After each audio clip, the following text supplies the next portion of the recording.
Bonjour, chères toutes, chers tous. Heureux de vous retrouver dans cette nouvelle aventure capsulaire. Bien, aujourd'hui, j'aimerais attirer votre attention sur quelque chose de très important. Je voudrais commencer par vous poser une question. S'il y avait un problème aujourd'hui entre le monde dit des vivants et le monde dit des morts, s'il y avait une brisure entre la frontière qui sépare le monde des morts du monde des vivants, selon vous, qu'adviendrait-il concrètement? Il y a des questions presque impossibles qu'il faut se poser. La raison pour laquelle il faut se poser ces questions, c'est justement pour anticiper dans la réflexion et prévenir l'être humain dans les actes qu'il pose, des dangers qu'il encourt, et dont malheureusement, il n'en a point conscience. Les guerres, les assassinats, les meurtres. Lorsque vous regardez le monde aujourd'hui, à travers vos petits écrans de smartphone, à travers vos écrans d'ordinateur ou même de télévision et autres moyens de connexion, vous entendez souvent parler de morts, de centaines de morts, de milliers de morts, que ce soit la mort dans un crash d'avion, que ce soit la mort dans des trains, que ce soit la mort par des coups de feu, que ce soit la mort dans la guerre, il y a aujourd'hui énormément de morts. Vous n'en disconviendrez pas parce que vous le constatez avec moi. C'est vrai, on nous parle de chiffres, mais derrière les chiffres, comme par exemple ce qui se passe à Gaza, derrière les chiffres, comme 10 000 morts, les gens voient beaucoup plus les chiffres que les morts. Si on déposait devant vous 10 000 morts et que vous devez regarder 10 000 personnes mortes alignées devant vous, je suis sûr que ça changerait vos perceptions. Mais si on écrit sur un papier 10 000 morts, ça ne signifie rien pour vous. Parce que avec 10 000 morts écrits sur un papier, vous êtes dans le subjectif, vous êtes dans votre imaginaire. Vous n'appréhendez pas à travers vos sens, à travers votre conscience, la réalité des choses. Mais lorsque tout d'un coup, dans un rêve ou dans un cauchemar, ou même dans la réalité, on vous dit, prenez un avion, allez, voici les corps, et on vous montrait dans leurs différents états 10 000 morts, je vous assure, soit vous vomirez, vous pleurez, il se produira quelque chose en vous, et ça changera complètement votre perspective. Pourquoi est-ce que je vous parle de ça? Je vous parle de ça parce que, et à travers la question primaire et préliminaire que j'ai posée, je vous parle de tout ça parce que nous, les vivants, nous sommes en danger. Vous n'avez pas idée de jusqu'à quel point nous sommes en danger. Maintenant, vous comprendrez à travers cette communication pourquoi les Égyptiens accordaient énormément d'importance aux morts, plus aux morts qu'aux vivants, surtout à l'entretien des morts, surtout à l'accompagnement des morts dans les champs d'Iyalou, ou naturellement à honorer les morts. Vous ne pouvez pas comprendre ça parce que vous êtes des ignares, parce que vous faites partie de ces charognards qui considèrent justement vos défunts ou les cadavres de vos défunts comme étant des choses à jeter. Et une fois qu'on s'en débarrasse, on ne se questionne plus sur ce qui va suivre. On dit hasta la vista, baby, ou tout simplement, on se dit amen, amen, et puis c'est bon, chacun va à ses occupations. Il y a une seule chose que je voudrais vous demander, une question, même si elle vous embêterait un tout petit peu, que j'aimerais porter à votre conscience, à votre attention. Est-ce que vous n'avez pas honte?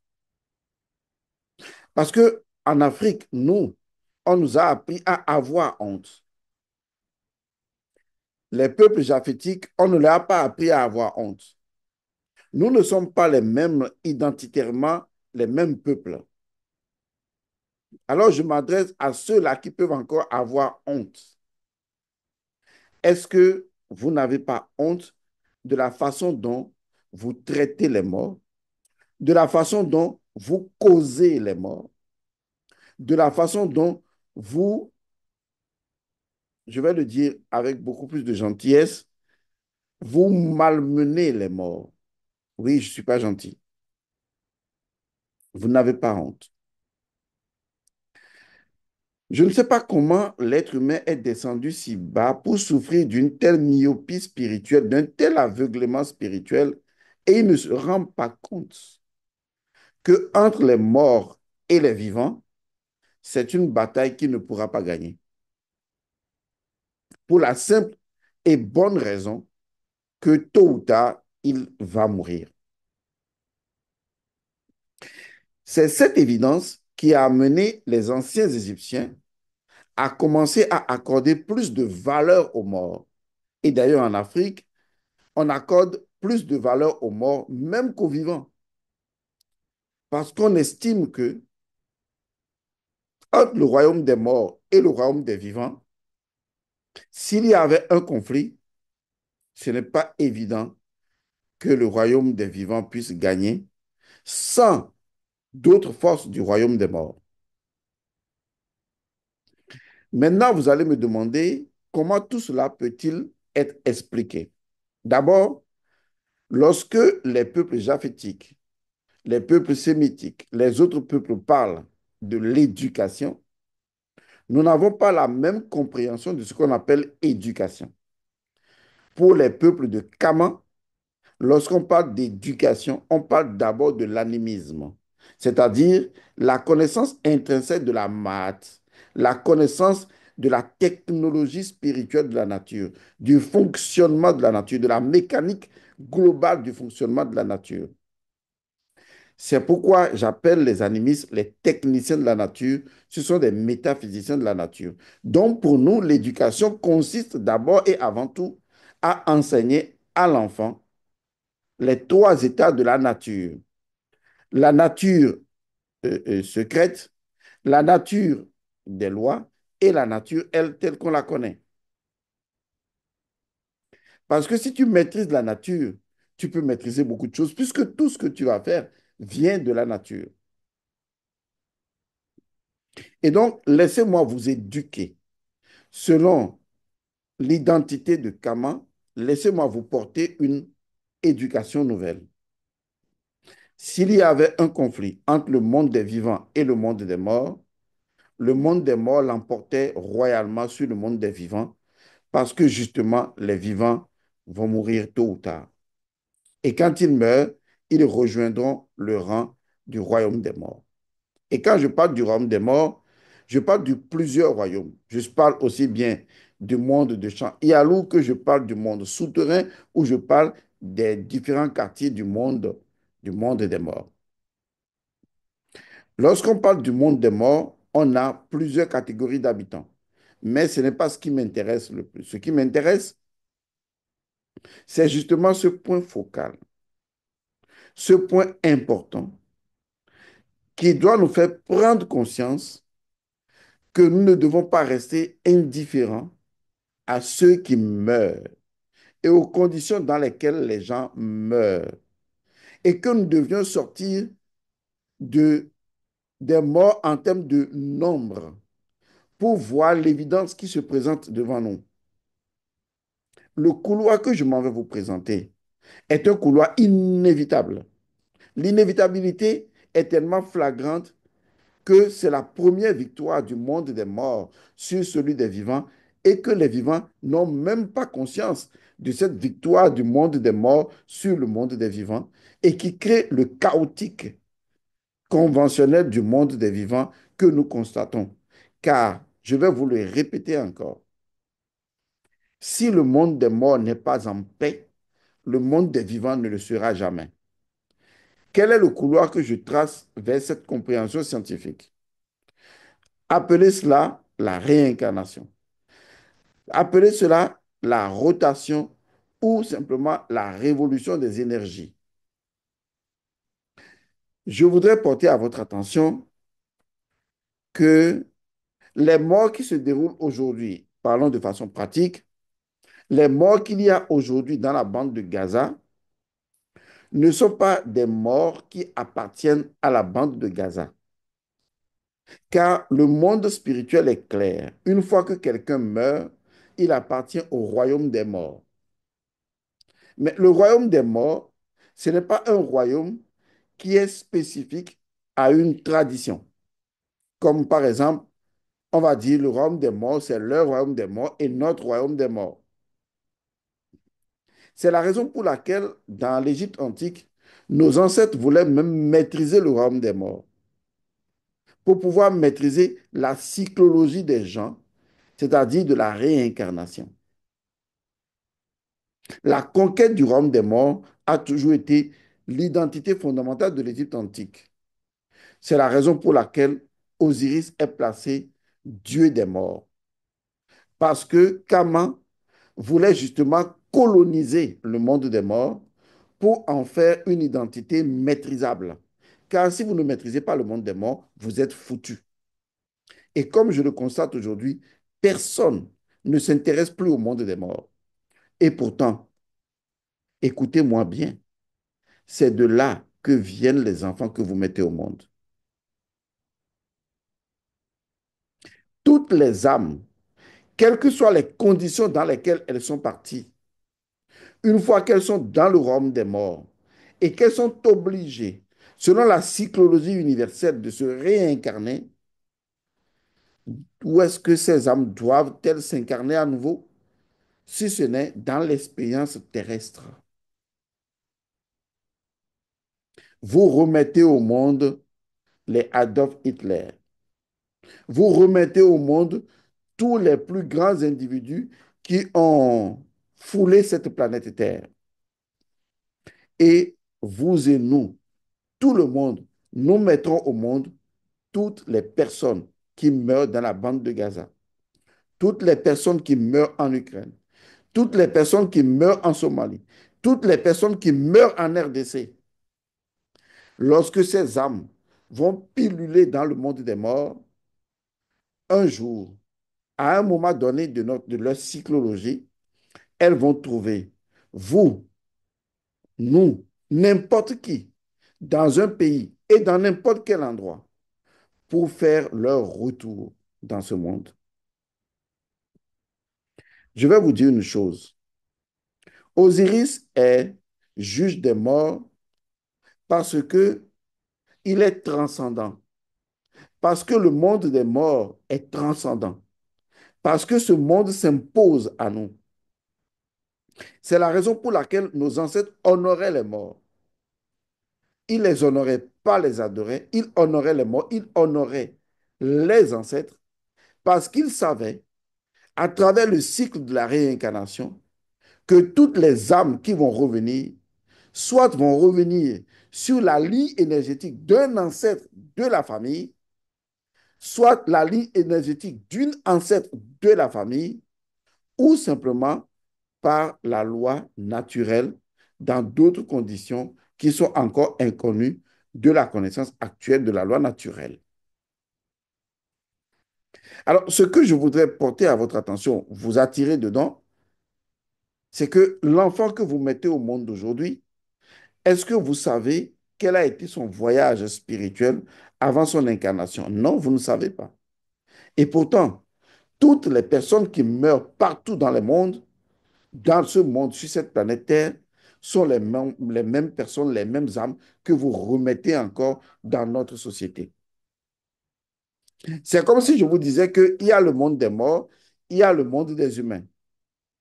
Et que de ce inframonde vers le monde des humains, une fois que les âmes quittent le monde des humains pour aller vers le monde de l'inframonde, vers le monde souterrain, ou quel que soit le nom de l'autre monde, le monde des morts, à un moment donné, avec les affinités énergétiques, ces âmes reviennent. Et il y en a beaucoup qui reviennent sans passer par les champs dialogues. Il y en a beaucoup qui reviennent avec les mêmes déséquilibres et surtout avec les mêmes blessures selon les conditions dans lesquelles ces gens étaient morts. Lorsqu'on vous parle d'un crash d'avion, comme récemment, où il y a eu près de 300 morts, 242 personnes tuées dans l'avion avec les, les, les pilotes et les gens qui sont décédés au sol, ce sont des morts et dont les âmes vont errer dans le monde des morts. Comme je vous l'ai dit, le monde des morts a plusieurs quartiers. Et un jour, ces défunts, ces morts qui ont erré pendant longtemps et qui sont arrivés à une fin de cycle, vont tomber entre les entrailles d'une femme enceinte, vont passer par la ligne énergétique d'un ancêtre à vous, qui va devenir son Joto, c'est-à-dire son ancêtre d'équilibre. Et cette âme va revenir dans le monde. Après, vous allez faire l'étonner en vous disant, cet enfant-là, il est insupportable. Oui, nous sommes en Europe. Les enfants sont insupportables. On n'arrive pas à les maintenir. On n'arrive pas à ceci. Ils sont déséquilibrés. Oui, ils sont déséquilibrés. Oui, nos enfants seront instables. Oui, nos enfants ne seront plus maîtrisables. Parce que vous ne vous êtes pas posé la simple question, qui sont nos enfants? Qui sont-ils? Qui sont-elles? Et c'est là que je vous réponds. Ce sont les âmes qui sont déjà parties, qui reviennent. Les conditions dans lesquelles elles étaient parties, elles sont définitivement marquées par ces conditions et elles reviennent avec ces conditions. Et si les blessures sont profondes, elles reviennent avec ces blessures et elles vous porteront préjudice. Car s'il y a une chose que la nature aime bien faire, c'est œil pour œil, dent pour dent. Vous croyez que ça n'existe pas? Ça existe. La nature vous fera souffrir autant que vous êtes resté indifférent à la souffrance des autres, des âmes qui sont parties. Elles reviendront, elles choisiront même s'incarner dans des familles spécifiques. Vous ne pouvez pas vaincre le monde des morts. C'est la raison pour laquelle j'insiste sur cette dimension de la spiritualité ancestrale qui consiste à l'accompagnement des morts pour que les morts trouvent vraiment ce qu'on appelle le repos. Pas le dire, mais leur donner vraiment le repos éternel. Parce que si ces âmes retrouvent le repos, leur prochaine incarnation, ces âmes viendront purifiées, complètement purifiées, libérées de leur état ancien et naître comme des âmes nouvelles.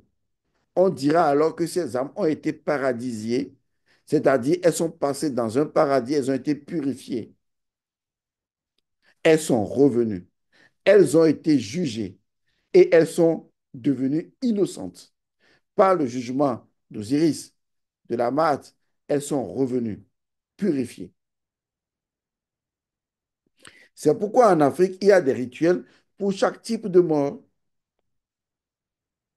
Parce que si vous rejetez vos morts, aujourd'hui, par exemple, dans la bande de Gaza et dans plusieurs guerres, eh bien, regardez, les morts sont là, on les entasse, on s'en fout. Est-ce que vous pensez que ces gens qui sont morts juste comme ça, ils sont morts? Oui, vous me direz, oui, ils sont morts pour la patrie, mouf. Au-delà de ça, vous pensez qu'ils sont morts juste comme ça? Ou même le simple fait de dire, on ne va pas oublier nos morts suffit? Mais vous vous trompez, vous ne connaissez pas la vengeance des âmes. Les âmes, à un moment donné, les conditions dans lesquelles elles sont nées, elles veulent se venger. Elles veulent faire payer à l'humanité entière la façon dont elles ont été traitées, la façon dont elles sont parties de cette terre. C'est pourquoi vous devez apaiser, accompagner les morts. Vous devez craindre l'escalade du chiffre de morts que nous constatons aujourd'hui dans le monde et mettre en place des dispositifs qui permettent d'accompagner vraiment les morts. Ne suivez pas la tradition occidentale. Elle ne respecte pas ces morts. Oui, dans la bouche, oui, dans les discours, mais elle n'a pas de rituel efficace en dehors de ce que la religion chrétienne présente et autres. Elle n'a pas d'accompagnement efficient pour accompagner les morts, les défunts, jusque dans l'au-delà et les mettre dans les champs Ialou et s'assurer que ces âmes sont bien parties. Vous, les Africains, vous constatez aujourd'hui que votre identité crée problème. Vous avez beaucoup de problèmes et quand vous allez consulter, on vous dit oui, ce sont tels morts, tels ancêtres. Oui, parce que dans nos traditions, dans nos rites et coutumes, dans nos cultes à nous, nous sommes liés dans notre sang par ce contrat avec le monde des morts. Parce que notre karma est fondamentalement spirituel. C'est la raison pour laquelle je vous dis, et je vous le redis encore, s'il y avait un combat entre la totalité du monde des morts et le monde des vivants, tel que connu ne serait-ce que sur cette planète Terre, vous ne vous en sortirez pas. Vous devez veiller à ce que les morts soient nos alliés et non nos ennemis. Car les morts qui partent de façon mauvaise, sans aucun honneur, sans aucun accompagnement final jusqu'à leur destination, ces âmes-là, ces défunts reviennent encore dans notre monde à travers la reproduction que nous sommes obligés d'avoir pour pouvoir vivre et vous risquez d'avoir des enfants de plus en plus insupportables. Car vos enfants, qui sont-ils? Qu'est-ce qui motive souvent leur comportement incompréhensible? Vous savez, la forme n'est qu'une illusion qui démontre simplement que nous sommes éternels. Mais la forme est nécessaire pour temporellement démontrer que nous revenons à chaque fois, nous, l'être éternel, dans une autre forme, et que nous sommes déterminés par notre histoire passée et surtout, nous sommes déterminés par notre mort passée qui a fait irrémédiablement notre actuelle naissance.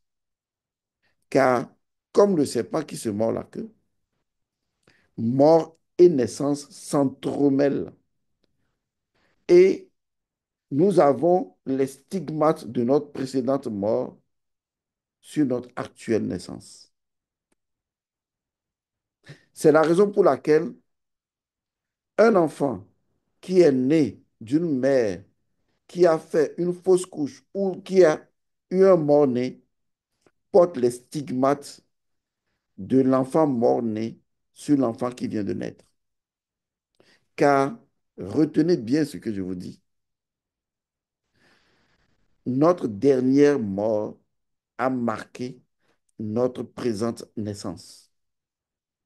La façon dont nous étions morts, les conditions dans lesquelles on était mort, les rites, cultes, rituels, traditions qui ont été ou non opérés, qui ont laissé des stigmates sur notre mort précédente, affectent notre vie actuelle.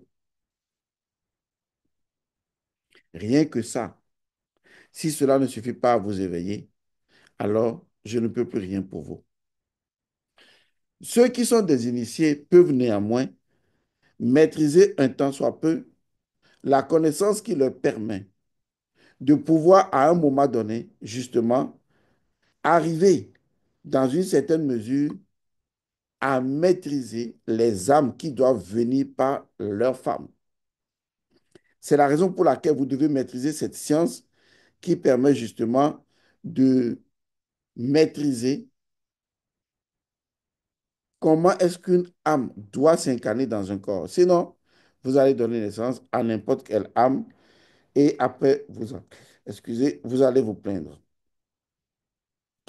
Je voudrais donc vous rappeler que nous avons notre veillée spéciale dont la thématique est la période du solstice d'été, Missut Ré, de la nouvelle alliance avec son sang, rituel du crâne chez les Bamileke et la salutation au soleil en ancienne Égypte. La période du solstice d'été, qui commence le 21 juin 2025, est un moment spécial de purification et de transformation spirituelle dans notre spiritualité ancestrale de Kama. Donc, Elmon Godson et Aksharam Benetogo vous invitent à participer à cette veillée spirituelle qui aura lieu le samedi 12 juillet 2025 à partir de 18 h GMT.